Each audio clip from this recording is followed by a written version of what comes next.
سب سے پہلے ہم سے ہماری ماضی کی تاریخ بھلا دی گئی.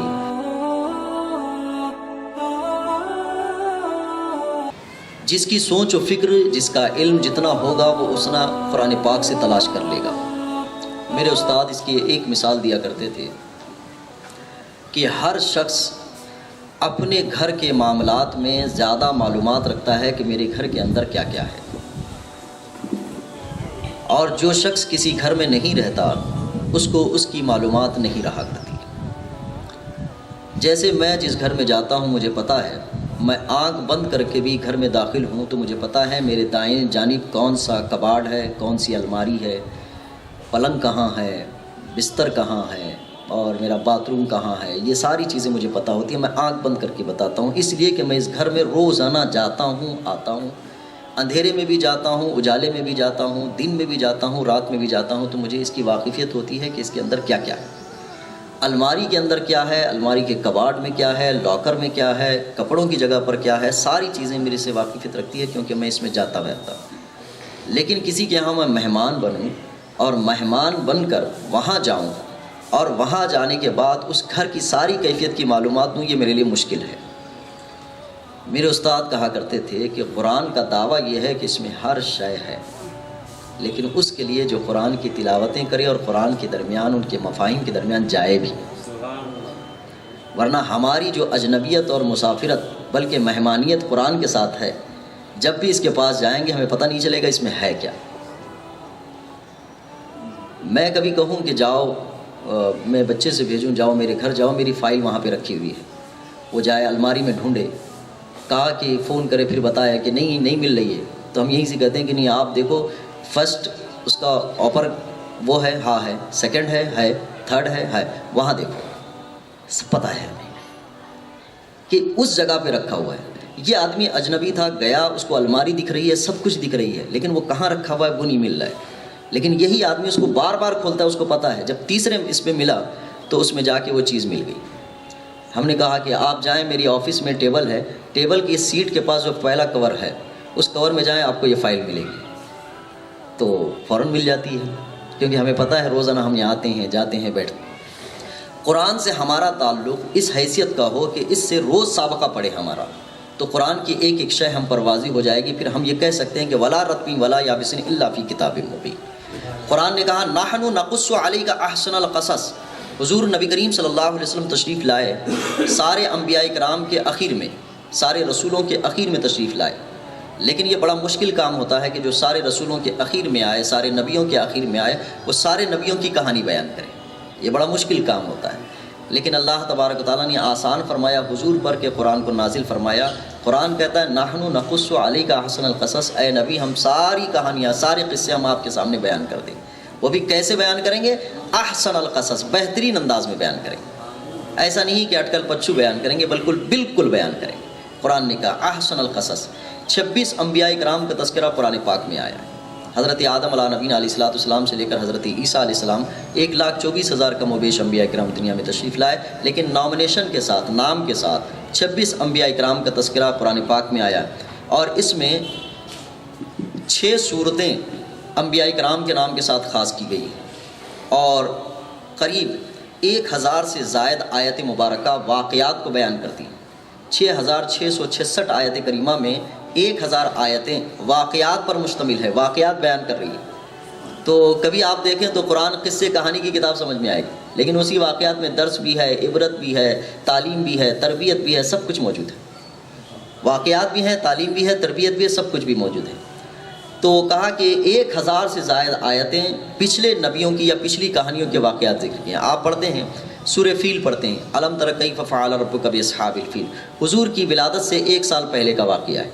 کہا کہ الم تر کیف فعل ربک باصحاب الفیل. اصحاب فیل کا واقعہ عرب میں مختلف انداز سے مشہور تھا.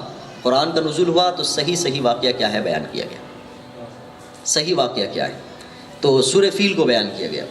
اب آپ دیکھیں کہ پچھلی تاریخ سے انسان کو کیسے جوڑا گیا ہے. حضرت آدم علیہ السلام کے متعلق ہمیں نہیں معلوم ہوتا اگر حضور نہ بیان فرماتے، اور حضرت موسیٰ علیہ السلام کے بارے میں ہمیں نہیں پتہ چلتا کہ اصل کیا ہے. عیسائیوں نے حضرت عیسیٰ علیہ السلام کے متعلق یہ بیان کر دیا تھا کہ وہ جو ہے قتل کر دیے گئے. یہودیوں نے کہا قتل کر دیے گئے ہیں، عیسائیوں نے کہا کہ فلاں ہو گئے ہیں، اسلام نے کہا کہ نہ وہ قتل کیے گئے نہ سولی دیے گئے، وہ آسمان پر اٹھائے گئے ہیں. صحیح واقعہ بیان کیا قرآن نے.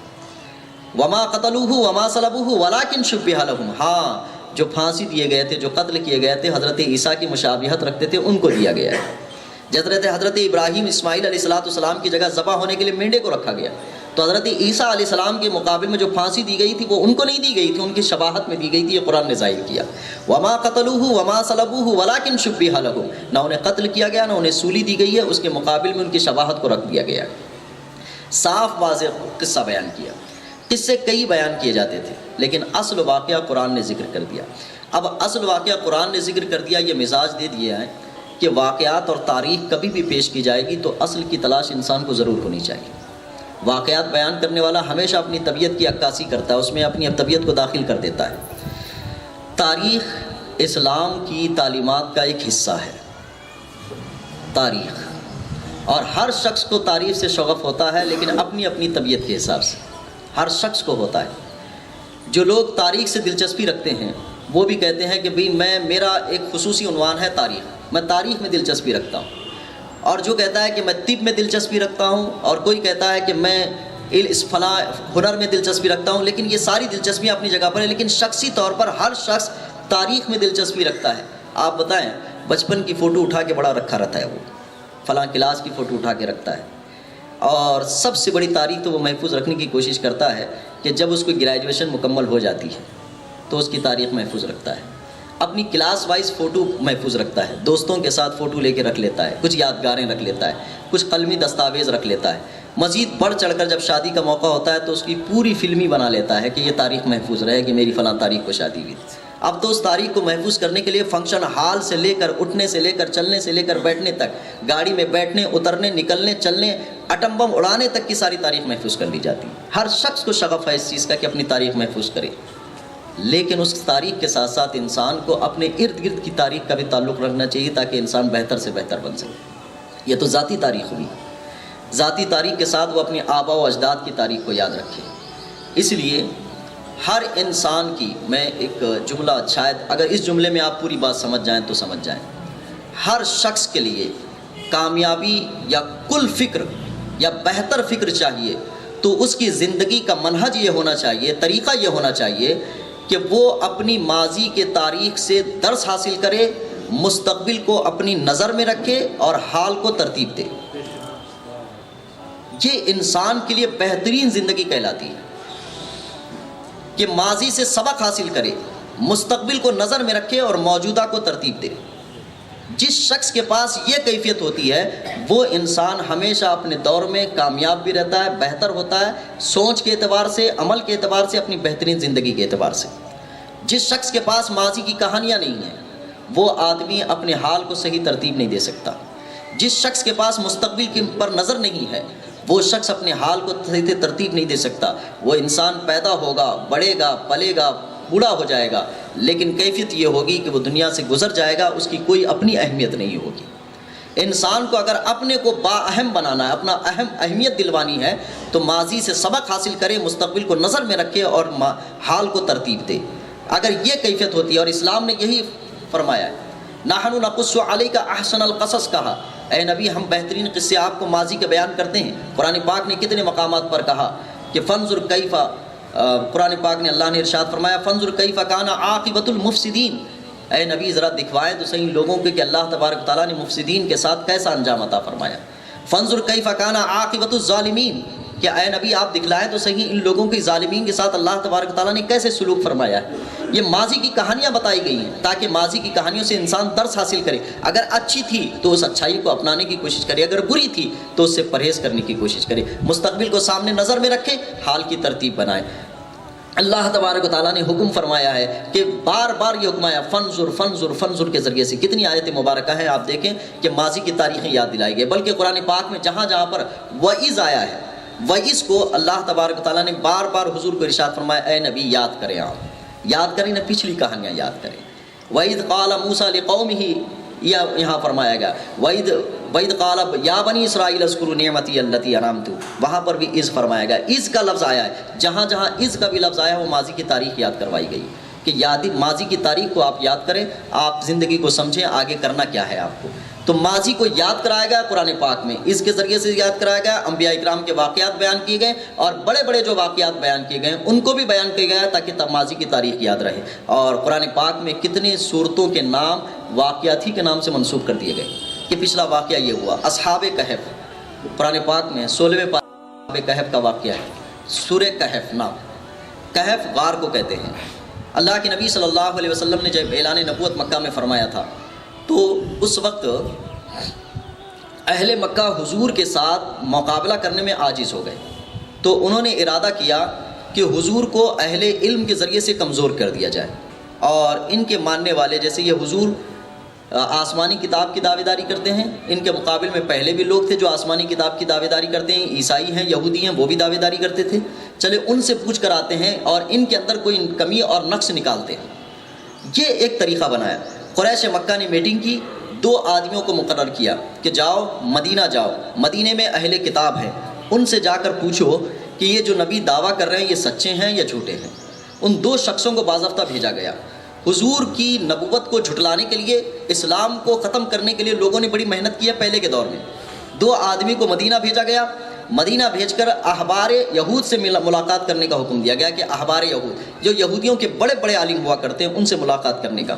جب ان سے ملاقات کی اور اپنی کہانی بیان کی کہ اہل قریش نے ہمیں کس مقصد کے لیے بھیجا ہے، احبار یہود نے کہا کہ 3 باتیں ہم آپ کو سکھاتے ہیں، آپ جائیں ان سے کہیں، اور اگر وہ جواب دے دیتے ہیں تینوں کا تو آپ سمجھیں کہ وہ نبی مرسل صادق ہے، سچے نبی ہیں۔ اگر انہوں نے تینوں سوالوں کے جواب نہیں دیے تو سمجھ لو کہ وہ جھوٹے ہیں۔ اب تم کیا کرنا چاہتے ہو ان کے ساتھ تم کرو۔ وہ 3 سوال انہوں نے دیے۔ 3 سوال کیا تھے؟ ایک سوال یہ تھا کہ ایسی جماعت کے بارے میں بتائیں کہ جن کا واقعہ بہت بڑا مشہور ہے، اس واقعے کو وہ بیان کرنے کے لیے کہیں۔ خالی جماعت کا لفظ لایا، فتیہ، ایک جماعت کا تذکرہ۔ پھر ایک ایسے شخص کے بارے میں بتائیں جو مشرق سے لے کر مغرب تک کی سیر کیا ہوا ہو، جو دنیا گھوما ہوا ہو، ایسے شخص کے بارے میں بتائیں۔ پھر اس کے بعد تیسرا سوال یہ پوچھنے لگا کہ روح کیا ہے، اس کے بارے میں سوال کرو۔ یہ 3 سوال دیے، اور 3 سوال کے ساتھ ساتھ یہ جواب بھی دیے کہ 2 کے بارے میں یہ تفصیل بیان کریں گے اور 1 کے بارے میں جواب نہیں دیں گے، یہ جواب ہی ہوگا ان کا۔ یہ بھی بیان کر دیا۔ اگر تینوں کے سوال کے جواب دے دیے ٹھیک تو غلط ہے، اگر تینوں کے جواب نہیں دیے، 1 کا بھی نہیں دیا تو بھی غلط ہے، اور 2 کے صحیح دیں، 1 کا غلط، یعنی 1 کے بارے میں کہیں کہ اس کے بارے میں نہیں بتایا جائے گا تو سمجھ لو صحیح ہے۔ یہ بھی جواب بتا دیا گیا تھا۔ توریت میں باضابطہ یہ نشانیاں اور علامتیں بتائی گئی تھی حضور نبی کریم صلی اللہ علیہ وسلم کی۔ قریش کے سامنے وہ دونوں افراد آئے اور اپنی کہانی بیان کر دی۔ کہانی بیان کرنے کے بعد حضور کے پاس چند قریشی گئے اور جانے کے بعد کہا کہ ہم آپ سے 3 سوال کرنا چاہتے ہیں، آپ اس کے جواب دیں۔ حضور کے سامنے ان تینوں سوالوں کو ذکر کیا، کہا کہ ایسی جماعت کے بارے میں بتائیں جن کا واقعہ بڑا مشہور ہے، آپ اس جماعت کے متعلق کیا جانتے ہیں۔ دوسرا یہ کہ ایک شخص تھا جس نے مشرق سے لے کر مغرب تک کی سیر کی تھی، اس کے متعلق آپ بتائیں۔ تیسرا یہ کہ روح کیا ہے جو جسم انسانی کے اندر سرایت کی ہوئی ہے، یہ ہے کیا چیز۔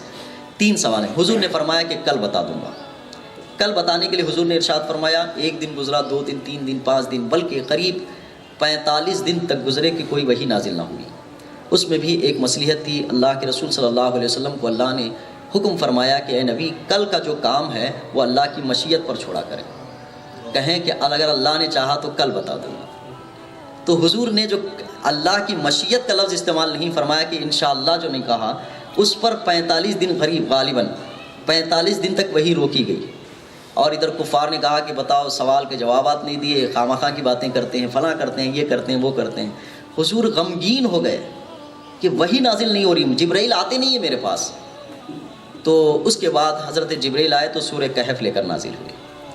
تو آپ بتائیں ماضی کی تاریخ کو حضور سے یاد دلوایا گیا کہف کا واقعہ، اور اس کے بعد 3 سوالوں کے جوابات اللہ کے نبی صلی اللہ علیہ وسلم نے دیے۔ کہا کہ وہ جو مشرق سے لے کر مغرب تک کی سیر کے وہ حضرت عزیر علیہ السلام ہیں۔ پھر اس کے بعد اصحاب کہف کے واقعے کو تفصیل کے ساتھ قرآن پاک نے ذکر کیا۔ یسألونک عن الروح، جب روح کے بارے میں سوال ہوا تو حضور نے ارشاد فرمایا قل ہوا من امر ربی، کہا کہ میرے رب کی جانب سے ایک معاملہ ہے اور اس کے علاوہ کچھ نہیں، جواب ارشاد نہیں فرمایا۔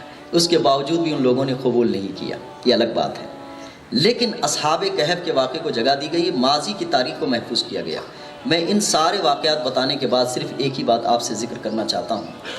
اگر ہمیں اپنی زندگیوں کو بہتر کرنا ہے، ہر شخص اپنی سوچ و فکر کی دعویداری کرتا ہے کہ میں کامل سوچ رکھتا ہوں، اچھی سوچ رکھتا ہوں، اچھی فکر رکھتا ہوں، میرا ہر اسٹیپ، میرا ہر لیا ہوا قدم، اٹھایا گیا قدم بہتر سے بہتر ہے۔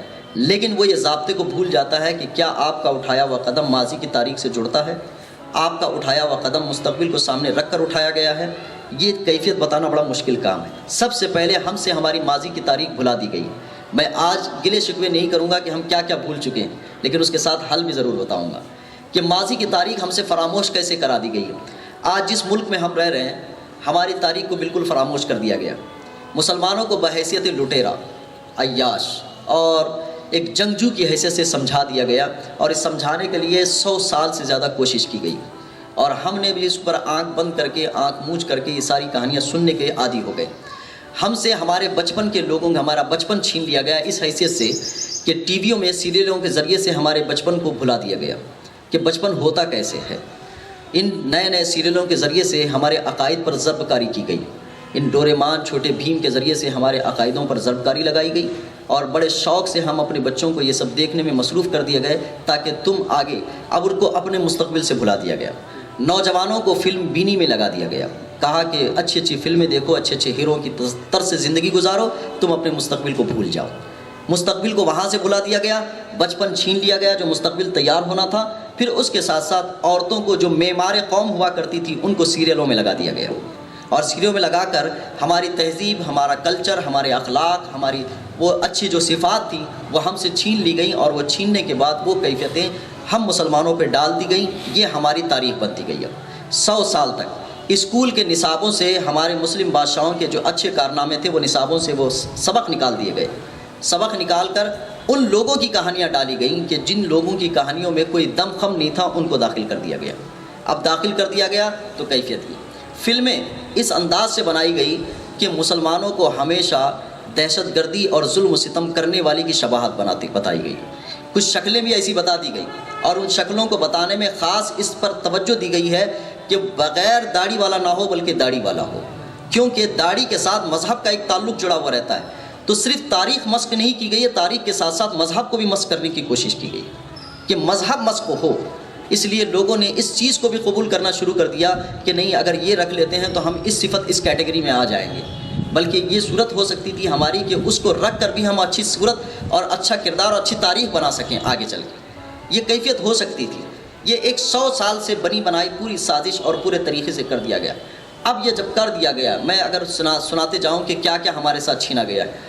تہذیب نکال لی گئی، طریقہ نکال گیا، تمدن نکال لیا گیا، ہمارے جو اخلاق تھے وہ بھی چھین لیے گئے ہم سے جو ایثار کا جذبہ تھا وہ نکال لیا گیا، خود غرضی ہمارے اندر داخل کر دی گئی، اور احساس نفس جو تھا وہ نکال لیا گیا، اور احساس نفس کے ساتھ ساتھ نکالنے کے بعد جو دوسروں کے لیے کمیوں کو برداشت کرنے کی بات تھی وہ نکال لے کر دوسروں کی کمیاں بیان کرنے کا جذبہ پیدا کر دیا گیا۔ یہ ساری جو اخلاق حسنہ کی صورتیں تھیں وہ سب نکال لی گئی۔ اب نکال کر وہ چیزیں دی گئی جو انہیں دینا چاہیے تھا۔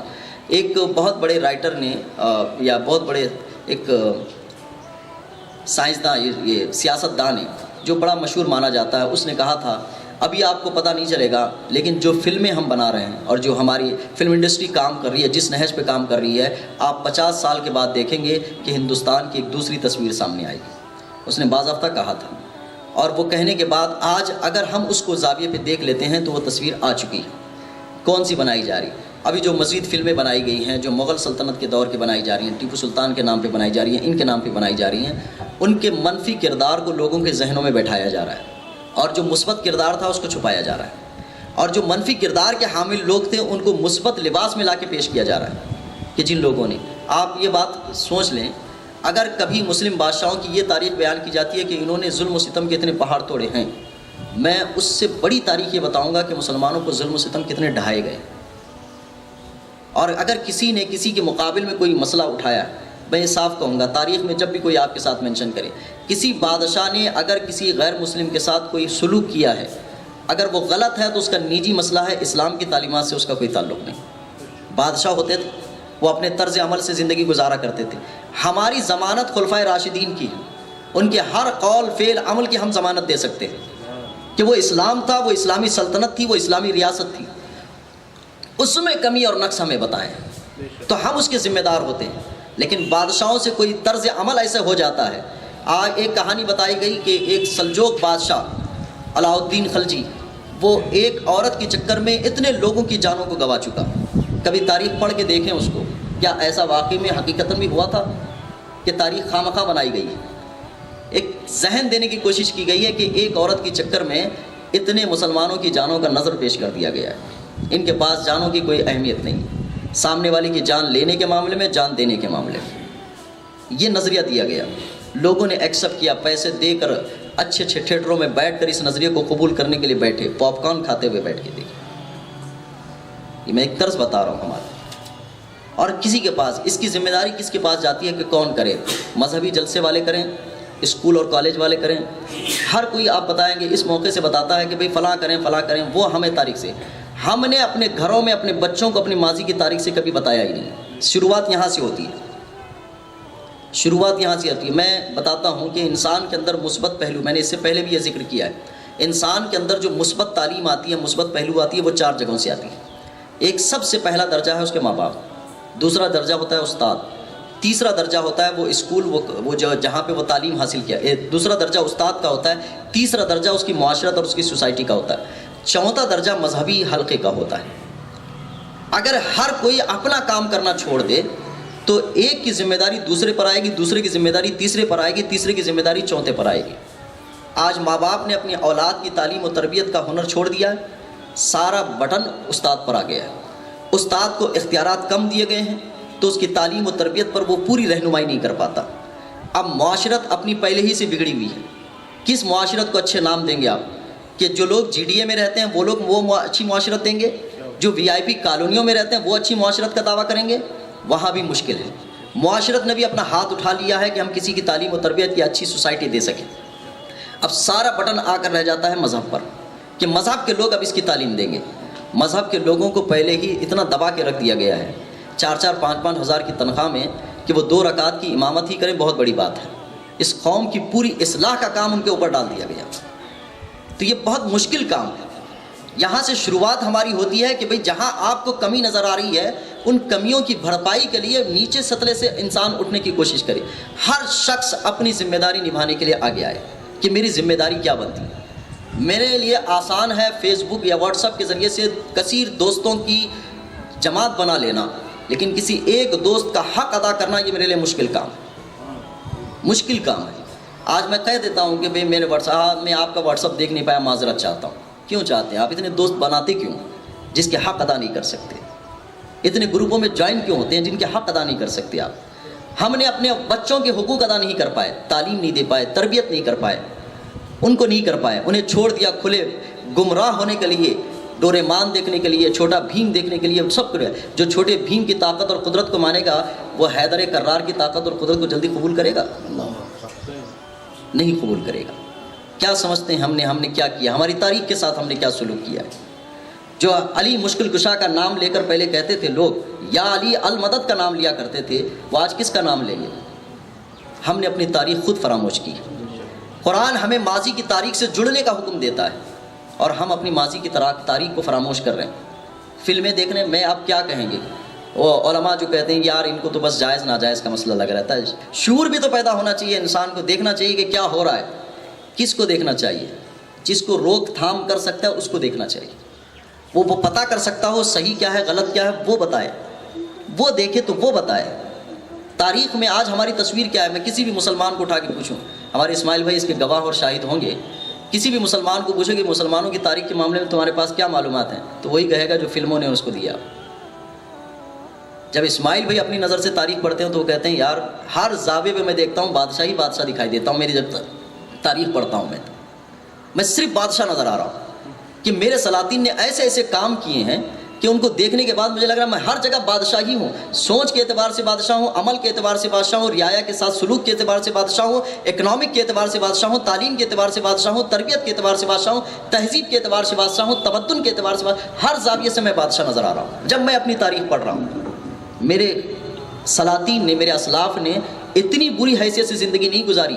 اگر اتنی بری حیثیت سے زندگی گزارتے تو ہماری شبیہ بہت زیادہ خراب ہوتی، ہمیں جینے کا موقع نہ ملتا۔ لیکن اچھی تاریخ، تو تاریخ سے جڑنا یہ اسلامی نقطہ نظر سے اہم ہے۔ میں نے چند باتیں آپ کو صرف ذکر کی ہیں. یہ آپ ٹی وی سیریلوں کو کبھی غور سے دیکھیں کہ ان ٹی وی سیریلوں میں جو کلچر دیا جا رہا ہے، پہلے تو یہ تھا کہ اس میں بھجن ہوتا تھا تو لوگ بند تو کر دیتے تھے، آواز کم کرتے تھے. اب وہ ذوق بھی ختم ہوا، وہ چوپ سنتے رہتے ہیں، چلتے رہتا ہے. ان بھجنوں کو سنتے رہتے ہیں، چلتا رہتا ہے.